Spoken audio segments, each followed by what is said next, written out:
If I'm the flipper trying to go and negotiate with people on buying their property, if I show up in a fancy car, they may raise the price on me. What are your top tips? What's beautiful about Mercedes too, because there's a misconception.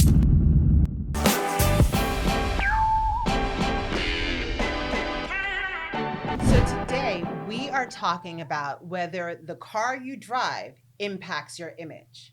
We all know that real estate agents and real estate professionals, they care a lot about their personal branding. But does it really matter if you drive a top-of-the-line Mercedes or a Toyota? Well, we are here with Andres Liranzo, right? Pleasure, yes. From Mercedes of Paramus. Yes. Thank you for having me here. I sort of know what you're going to say, right? What's he going to say? He's going to say that, of course, buying a Mercedes affects your image, but I want to go through it. Yeah. Of course, a Mercedes is awesome. Yes. So thank But you that's for because selling you me. drive Mercedes. Thank you for selling me my Mercedes, Andres. Did it change your life or no? Absolutely. So my life was already changed. Yeah. But it definitely put me over the edge. So explain to me how the car, and I'm not talking about someone driving a beautiful, like your G-Wagon. It's beautiful. It's a gorgeous car. It is, hands down. I'm not talking about that versus someone who's driving like their, great-great-grandfather's jalopy that has the, rim hanging off or something. Mm-hmm. But if someone is driving a car like yours versus a respectable, mid-level, new car, Yeah. is there a huge difference in the type of clients you can get? So I think there is, because people today are very judgy, and the more successful you are, the better the car people expect you to have. However, if you do show success, you don't always need to have the best car. So let's just start by that. But if you do have the best car, it just creates a hum about you. People start talking about you. People think, oh, wow, this guy's really doing well. This girl's really doing well. So I think it's important across all aspects, whether you're a beginner or whether you're super successful. Now, let's talk about the beginner stage. Mm-hmm. To me, you got to fake it till you make it, because if you want to get out there and start getting listings or start representing people, if you show up in a 20-year-old car that's dirty and falling apart, That's people are different. going to say, this guy doesn't have any clients. That's not taking Right. care of yourself. Right. Even if it's a 20-year-old car that's clean. Mm-hmm. So I think investing in a car is extremely important. So what do you find? Do you find that people come in because they want an image? Tell us about the Mercedes world first. Yeah. Well, some people do. Other people are just fanatics. Okay. Some people are a little bored with their money and they just want to enjoy it and get something different, Mm-hmm. right? But for the most part, especially with Mercedes, Mercedes customers are there because they look at Mercedes as a status symbol, and it is something that makes them feel very good. I have a customer, for example, he's a jeweler, and he just bought an S-Class, and I could see it in his eyes when he saw that S-Class kind of roll out from the detail shop, and he stared at it. He was like, wow. Right? I finally made it. Yeah. Mm. And I can tell that this is something that he wanted. Now, he's had other cars and all that good stuff, but this car for some reason was different. And that's what Mercedes does. It's a status symbol. They lead the market, in the European market, they lead when it comes to luxury. And it strikes up a conversation. For me, I feel like I've been there, right? I sell Mercedes now, but I did life insurance for 8 years. Okay. Right? I door-to-door knocking, and I was out there. Then I was recruiting people. And one of the biggest things that I noticed when it came to recruiting was the person that you're talking to about an opportunity, they immediately looked at how you dress and what you drive. That makes sense. Without a doubt. Because they're like, if you want me to aspire to be you, then Correct. who am I aspiring to be? Yes, Let me correct. see what I'm aspiring to be. That makes sense to me. Yes. Yes. What's beautiful about Mercedes too, because there's a misconception sometimes, which I agree, where you don't want to go broke, trying to live up to the standard. Depending on who you are, Mm-hmm. you can handle that type of pressure. Other people, I think, cannot. Mm-hmm. What's beautiful about Mercedes and any nice luxury vehicle is that you can have a 6-year-old Mercedes, and it is still going to give some type of presence when you arrive. Another big thing for me is how you feel. So if, going back to what you said, Eric, if somebody shows up and they got this like broken down car, I'm almost without a doubt that person is not feeling too good at the time of showing that house or that property. Or maybe they're a little bit embarrassed or yeah. I could see that. Think about the person that's buying the property, the car that they're driving. Let's just say they're driving a beautiful car, right? Immediately, you're if you're driving that beat down car, you might just feel a little just intimidated sometimes. So having like a nice car, something to talk about, is just a conversation. You can all of a sudden, oh, that's a nice car. It's like, oh yeah, that's a pretty nice car too, and immediately it's just instant. We just start building instant rapport. connection. Yeah. But okay, in social media, in regular media, it's all about authenticity nowadays. Yeah. So what if that Mercedes is not your authentic self? What if that luxury car is not your authentic self? How do you balance wanting to have the image with who you really are? Mm-hmm. And what's your real situation in life? If you're in sales, it's not about what you are, right? It's about what other people perceive you as. And if you want to be successful in sales, you have to make that person's perception a reality for them. And you have to sometimes change your image. That doesn't mean you have to change who you are as a person. And that doesn't mean you have to, do things bad or any of the behind the scenes stuff, but you have to cater to who you are. So if you work, let's say in Mercedes, you can't show up in a shorts and a cutoff t-shirt to be a salesperson, right? You have a dress code at Mercedes. Of course. Okay. Because they're selling an image. Same for being a real estate agent. You're going to go out there and try to get $2 or $3 million listings for people. You have to show up in a car that is expected of that type of caliber property. If you're out there selling condos that are $200,000 and you're in a lower income neighborhood, you don't need to show up in that Mercedes. But then again, it just really depends on who the owner is. It depends on who you're targeting, who you're going after. I'm not suggesting that you go broke to try to get that Mercedes. Right. Work your way up. But if you can get a good lease deal, sometimes Mercedes has all different types of models out there. They have more inexpensive models. They have deals, right, that come across in the different years. We just came out of a deal last month which was like a steal. An E-Class, which an E-Class is not like like an entry level car. It's definitely like a mid-size sedan, beautiful technology, has a beautiful presence, and the special was $599 a month. So that's awesome. That so is awesome. If you're a real estate agent and you're renting an apartment for $2,000, it's actually really okay. It is. And you rent that apartment one time that month, and you make a $2,000 commission. Let's say your split is half, which it would probably be more, but that's $1,000 in your pocket. Out of that $1,000, you're only spending 60%. So that's $600 to get that car, which is going to be brand new, beautiful. It's going to be reliable, and it's going to allow you to focus on getting more business. It's going to give you more confidence. So I'm not suggesting go out on day one and lease that car. Right. I'm suggesting go out, get the business, start learning, and then as soon as you start making a little bit of money, invest in yourself, invest in a car. You don't have to go out and get the most expensive one in the beginning. Don't do that. But there's different models, like you just said. Go out and get a nice car, which gives you a clean and professional appearance. I like something that you mentioned, which is vital, right? And I deal with it every day. In sales, is what you have to portray what your customers are expecting you to be, in my opinion. I'll give a good example. On Saturdays, we dress down. Right, we wear like a little more like sportier shirt or whatnot. And I had a customer that had seen me earlier that week, saw me in a full-blown suit, tie, looking sharp.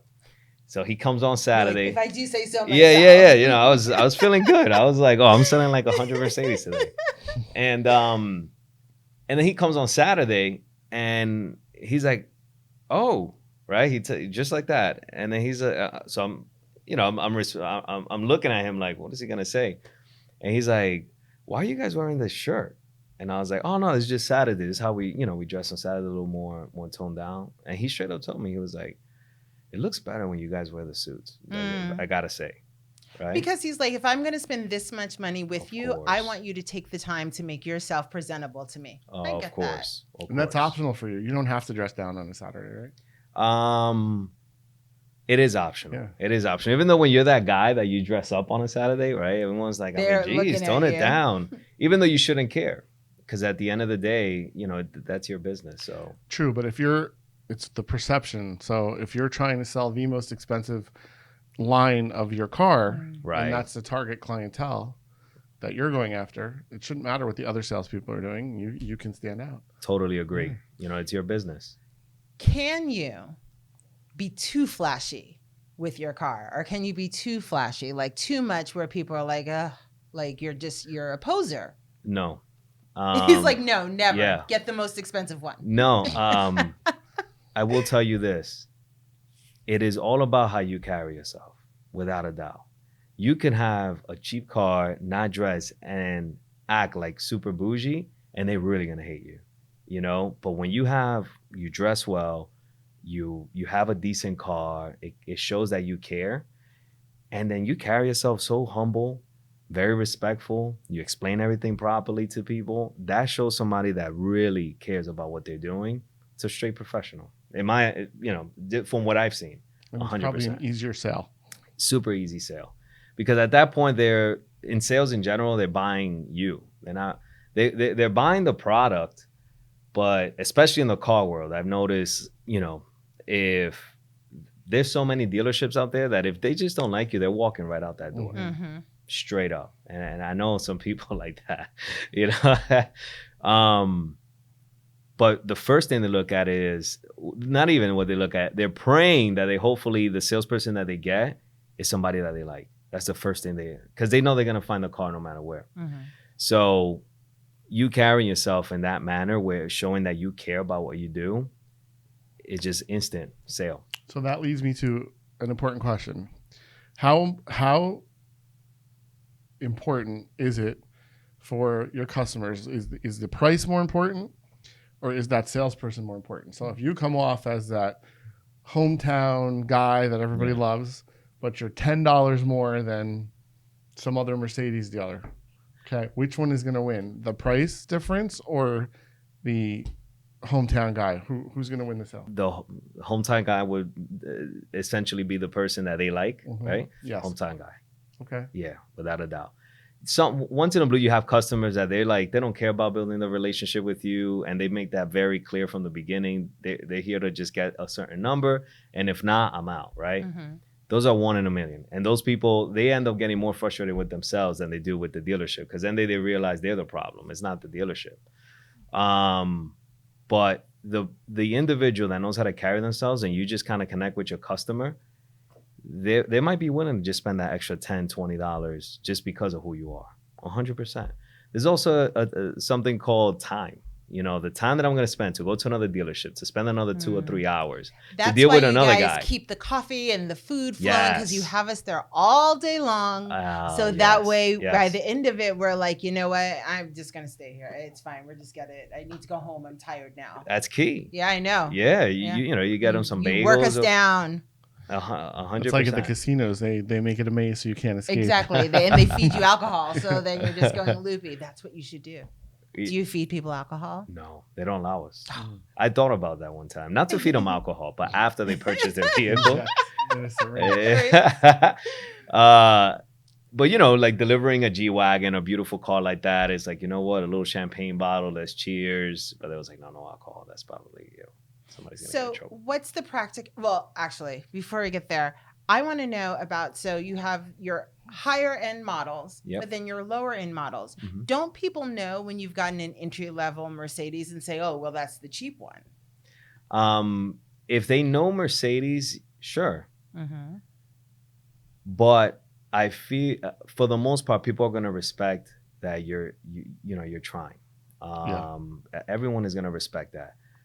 This guy has an entry level Mercedes, a $42,000 Mercedes, but he dresses well, he speaks well, he carries himself, he likes Mercedes. I respect that. Yeah, all day. I happen to agree. Yeah. I think that even an entry level Mercedes, it just shows your attention to detail. Yeah. It doesn't have to be a Mercedes. It could be any entry level luxury or specific brand. It just shows your level of respect for your brand, and it helps. And obviously, as you make more money, you go up the totem pole and you change it up if you want to. But I think that having that luxury brand, whether it's Mercedes or I guess what's your competition like BMW, a BMW or maybe a Porsche. Porsche. That's what my husband wants. He wants a Porsche. Audi. Yeah. Maybe an Audi. I mean, there's certain of the brands work, and then there's other brands that I think don't work. Yeah. But it all depends on what you're trying to sell. If you're in construction and you show up in a brand new Ford F-150 or 250, that works. Right. Okay, and that's what you should be showing up in. If you're showing up in a S-Class 500 Mercedes, that may not work for your clientele. You didn't come to do some work, right? So you have to look at who you're going after, who you're trying to resonate with and relate to, and that's the car that you So pick. You're going to meet a flipper who's looking at all distressed properties, right? Is it a little tone deaf to show up in a G-Wagon? If you're, you know what I mean? I'm trying to figure out if there's ever a time where it's sort of like too much. Yeah, it's too much. I know you'd say no. Yeah. But so I think it also depends on your personality. So I think I have a good personality. My wife may not agree with me, but so I know how to work with the people that I'm with, and money doesn't really affect me. So I just show up and I just play it off, and I don't care when I'm driving, and I just do what the business is at hand that we need to take care of. Correct. If I was going to, I guess, like a homeless shelter type scenario where we're trying to help people in that respect, and around people that are struggling, I may choose a different car. Then you choose your non-G-Wagon Mercedes that you have. This is the balanced car. So I would choose. Or the Ferrari, or the other, I don't or have the any, Porsche. I don't Which have any, one? I don't have those cars. I would choose my Ford Transit. You do not have a Ford I Transit. do have a Ford Transit. Where? In my friend's house, but I have it. I have it. Never You've seen seen it in the driveway here. Seriously? Yes. So I would choose Look at that. something. Well, we'll have to see about that one. Imagine that was his daily car, his everything car. I couldn't. It's like, okay, all right, this guy has we're going to think about something. We're going to question. Let's not talk about my cars, but I would definitely pick a car that fit the occasion. Okay. Yeah. I agree with that. If I was in that environment. A good example is also when I was doing life insurance, same deal, right? I was showing up to middle class, low class families, talking about life insurance, and I was like, all right, I had a Mercedes available, but I decided to show up in a Ford Fusion because it just fit the people that you were fits working the people, with. It's it was still respectable. Call. It was still like, Right. I didn't want people to walk in there and they're like, oh, this guy's gonna sell me like $5 million worth of life insurance. He's taking all my guy, money. Yeah. Right. I wanted them to know that I'm coming, from humble beginnings, which I do. But if you were going into a mansion trying to sell life insurance and you showed up in the Ford Fusion, they wouldn't have bought anything from you. Right. Yeah. I totally agree with that. It happened one time. Really? I definitely, no, for sure. 100%. 100%. Here in Jersey. I went and I showed up in this house was huge. The guy owned like this big plumbing company or whatnot. And, I didn't realize the address that I was going to. So then, when I'm like, oh, dang. So sometimes I was just like, oh, this is a beautiful house. Now, granted, my confidence is up. I'm like, I'm still going to do my thing. But the guy definitely looked at me like, all right, listen, man, what are you here to do? Maybe if I had a Mercedes, we would have spoken about the car real quick. Like, oh yeah, wow, that's a nice car. You seem to do well for yourself. Like, I just I like Mercedes. Whatever. That's a conversation right there. We had like zero rapport in the beginning. So, well, you learned your lesson. Oh, 100%. Now, example of when not to show up in a nice car. If you're trying to sell, like if you're a contractor, right? You want to show up in a nice, crisp truck. Clean car. But I wouldn't show up in a G-Wagon when I'm doing a contracting job for someone to build their house or to Because then they feel renovate. as though, oh, I'm going to be I'm the gonna one be paying for financing, your G-Wagon, right? financing Yeah. what you do. But right. if I was a designer, okay, Mhm. so we're interviewing designers for some stuff that we're doing, interior designers. Mm. I would want them to show up in a cool car, Right. okay, or a nicer car, because I think that would lead over into their designs, right? Agreed. And then in another scenario where if I'm going to buy something and I'm trying to negotiate a price point on like a house, and let's say that flipper you asked about earlier, as a real estate agent, I don't think it mattered so much. But if I'm the flipper trying to go and negotiate with people on buying their property, if I show up in a fancy car, they may raise the price on me. Got it. Mm. Okay, but then conversely, that same scenario, if I'm going up and somebody owns acres of property and I show up in a fancy car, that may show that I have the ability to buy the property. Mm-hmm. Right. Okay, so you really have to know your situation and what you're going into. Mm-hmm. Yeah. Agreed. Because if you show up in a older car that looks like it's seen better days, and you're like, I'm going to go buy your 100 acres for 100 for $1 million, they're going to look at your car and be like, well, where are you going to get this $1 million from? Yes. It doesn't mean you can't get it. It's just this sort of perception that people are going to have, and it makes it a harder sale. So talk to me about, what is it, pre-owned, pre-certified?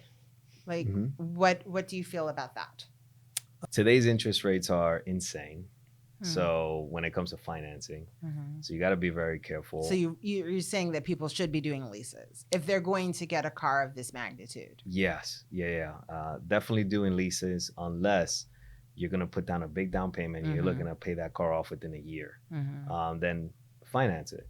And then, I'll talk to you about the residual of the car. So this way, if you decide you want to sell the car down the road, then it all makes sense. But if you're not in that game and that's not really something that you have the time to do or you're going to be doing, then getting a nice, just every month is a new deal. So like right now, EVs, right? EVs, there's like no tax. Electric vehicles, EQs as we call them. There's no taxes on them. This month. Next month. Okay. You're like, this month. Yeah, this month. Literally next month is going to be, it goes up to like, I think 3.375%, half of what the taxes are, sales tax are in New Jersey. So that's an incentive to look into right away. So I think for someone, as we're talking, who is going to be in the business and in real estate, whether they're investing or whatnot, and this message is striking them like, man, I really should change my image a little bit. Leasing is probably the route to go. Plus, you can also, it's easier to file for your taxes. If you do 1099, you throw that into your expenses. Leasing is definitely the route. So it's definitely the better decision. Yeah. And obviously, a lease can only be on a brand new car. Yes. So as a real estate investor, why put your money down on a depreciating asset? Put it down on a building. And lease the vehicle. So I'm all about that. There's so many people out there that are like, I only buy used cars, I don't lease them, or I only buy cars. I don't really love buying cars. I think putting these big chunks of money down is silly when you could be putting it into an investment. Traditionally, I've leased most of my cars. Recently, I've bought two. I think I bought the two later in life because I wanted the ability to change out of them in case I didn't like them. And when you're leasing something, you're stuck. I mean, they have swap a lease and all that stuff, but I've never done that. But so I think everyone has a different situation. Talk to your accountant about it. Absolutely. Yeah. How did you get into luxury sales? Because obviously, I mean, if we're speaking to real estate agents, right? Or we're speaking to any kind of real estate professional, they might want to move into luxury sales. Right. So like luxury real estate sales versus starter real estate sales, or Mercedes sales versus Honda sales. Right. Tell us, why did you pick Mercedes? Yeah. I think my personality and just how I carry myself fits more in a luxury world. I can adapt to that clientele. Now I can adapt to any clientele, to be honest with you. Literally, I'm like But you have to be a person that's like, I fit into that persona. I can be that person, right? Yeah. Me personally, I like luxury. Mm-hmm. So it worked out pretty well. I didn't have no experience in car sales, and Mercedes does not hire if you don't have any experience in the past. So how'd you get it? I guess how I carried myself, right? Did you That show up in a image, Mercedes to your I appointment? did not. Oh. Yeah, no, I did not. Did But they notice that? They didn't notice that. Okay. Yeah. But I carried myself well. They saw my prior experience in sales. I used to work for Burberry years ago when I was in college or whatnot. So all of that, they was like, yeah, this guy, he looks sharp. And I ended up there. But would I work at a Honda? Sure. I wouldn't knock it. I would definitely, if it's not luxury, I would go with a brand that sells a lot. Like, Toyota. Quantity, yeah. Right? Like Toyota, Hondas, those type of things. Probably more Toyota because I feel like a lot of, especially in New York City, you got a lot of cab drivers that they like Toyota. So that's like an easy market that I would just start tapping into right away. But yeah. But me personally, I like luxury. Yeah, I do. So just in real estate, it's easier to sell the lower end stuff. Lower end homes move faster. Mm-hmm. Yes. You sell more of them. Right. The higher end homes, it's a harder sell, but you're making more money on the higher end home. So it's just an interesting comparison. That's actually really similar To cars, right. to cars. Yeah. What is the ideal Mercedes for a starting out real estate investor? So let's say you're a starting out real estate investor. Yeah. You want to have the look, you want to get the car, Mm-hmm. but you're still starting out. What would you say? Come on down and look at boom car. Which one? I would say a C class.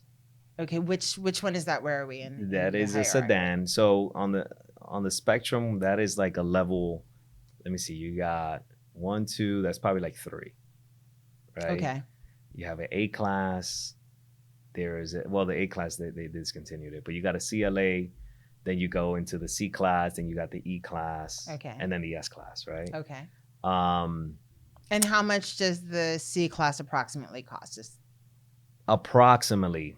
So if you can get a C class on a month that they have some type of special going on, you get a C class like in somewhere around the 600s. Okay. Right? When there's a special. What do you mean around the 600s? So we go back. $600 a month. Okay. Yeah. Good. Lease. Because I was asking how much the car was in total, but he was giving me the monthly. It's never about how much the car is. It's always about the monthlies. Okay. Just like in real estate, it's about your cash flow. Okay. Yeah. Cash flow is king. Yeah, I would say the C class for the most part. They always throw like incentives on the C class too. It's a very popular car. It's a very durable car too. And it has a nice presence at all times. Easy to maintain. And then let's say, do you have third row SUVs? I'm a mom. I love my third row. My third row makes my life beautiful. So third row, now you're talking GLS, right? Okay, so tell me about the GLS. The GLS is it's the S class for SUVs. Okay. So if you're familiar with S class, which is like the big, chauffeur kind of vehicle, the GLS is at that standard. So standard third row seating. For someone starting out, I don't recommend the GLS, right?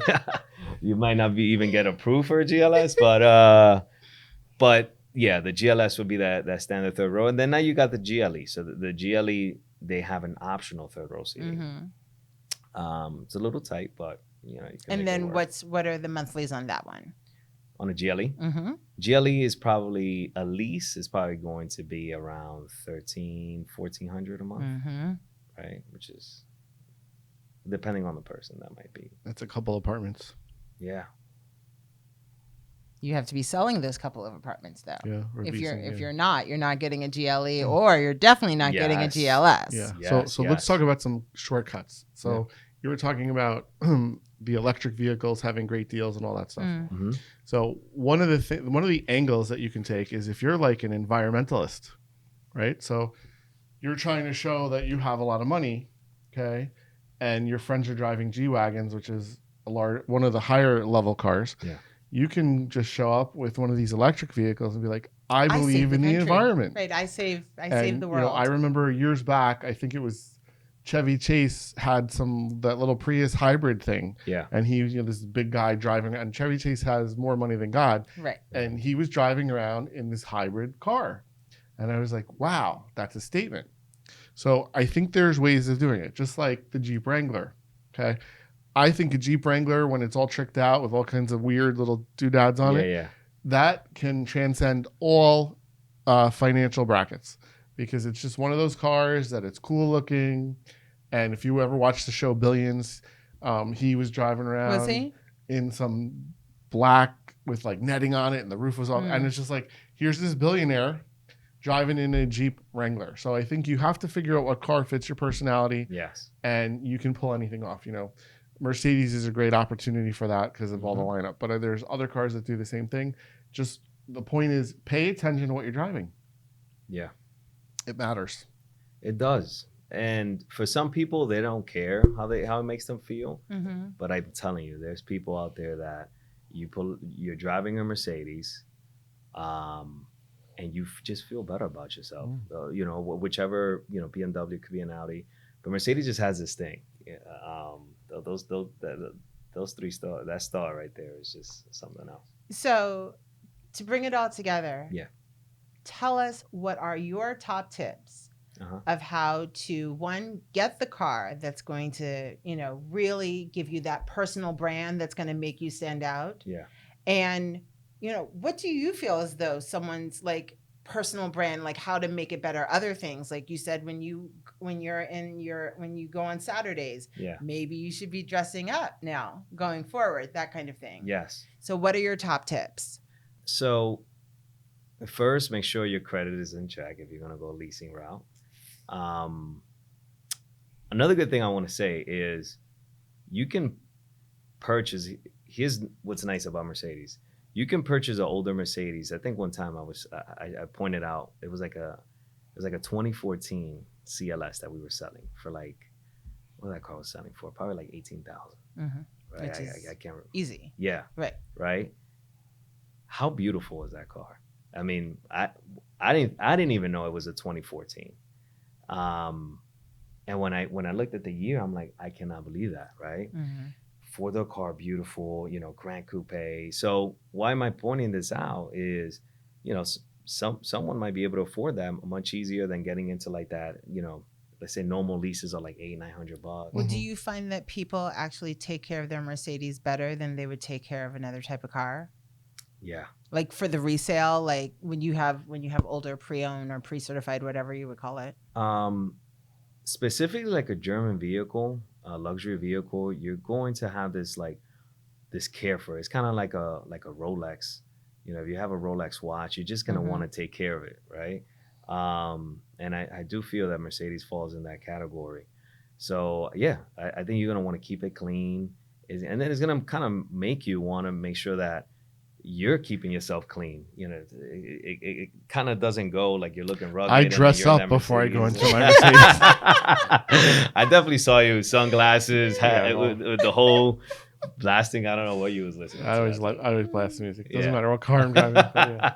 Do you have any final thoughts or questions? You know, I always used to say, fake it till you make it. So I never faked who I was, but I definitely faked my success early on to try to promote myself and get ahead. And if you can get a nice car that resonates with people that are successful, be it a certified pre-owned, used one, which is a great way to get started, or a lease, or to buy something, you know, I think it's super important, and it's a must in sales, especially if people are seeing you. Yeah. If you're driving to people's homes, got to do it. You have to. Where can we find you? So, how can I get in touch with Andreas? So I do have an Instagram page. Ooh. It's called Motors by Dre. Okay. And you can follow me there. I post videos of cars, pictures, cars that I personally like, that I feel like my clients are going to like. And you can DM me there at all times, and I'll definitely respond right away for sure.